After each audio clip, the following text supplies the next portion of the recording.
Look, Layla, we're 1 week into the World Cup and you've already offended some people. Can you please be more cautious on today's show? Of course.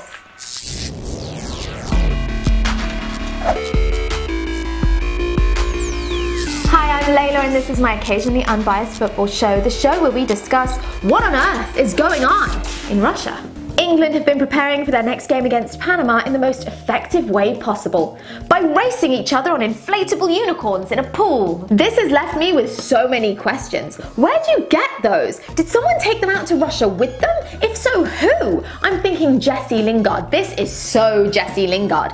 And why wear socks in a pool? Those wet, white, soggy socks. What's that about? There are so many unanswered questions. England manager Gareth Southgate clearly opted not to get involved in the inflatable unicorn race and decided to do something far more responsible instead. He went out for a run. Turned out not to be such a sensible idea because he fell on his run and dislocated his shoulder. He was rushed to a local hospital and turned up later in a sling. So let me get this straight. The entire England team rode through water on unicorns, they're fine. Gareth Southgate goes for a run and comes back broken.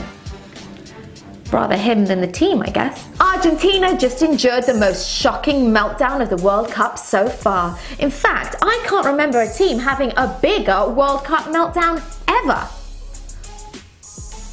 No, I can't remember a thing. And it definitely wasn't to Willy Caballero's fault. He did not go to the World Cup expecting to play football. He doesn't expect to play football anywhere anymore. So when he received the ball from his teammate during Argentina's game against Croatia, he just went into auto mode. He did what he's used to and set Croatia's Rebic up perfectly for a volley. You know, just like he does with his own strikers in training. Keep Willy on the bench. Cristiano Ronaldo is trying to make friends with everyone, even VAR, but that almost got him into a lot of trouble against Morocco. In the 85th minute, he dived in the penalty area, convinced himself he hadn't, and then called for VAR. Now that's diving and calling for VAR, two yellow card offences within seconds of each other. He is one lucky goat. He led Portugal to victory and scored his 4th goal in the World Cup, but CR7 carrying his team is hardly news though. Do you know what is news? Ronaldo is now sporting a goatee. Yeah, this subtle trolling of Messi is quickly becoming my favourite storyline to follow. The Russian city of Nizhny Novgorod has had a pretty tough week. First it experienced unexpected torrential rain and mass flooding, then it got worse. Swedish fans came to town ahead of their game against South Korea and drank all the beer. Every last drop. Literally, every bar in town ran dry. This does not bode well for the arrival of English fans ahead of their game against Panama, who will clearly see this Swedish accomplishment as a target they need to beat.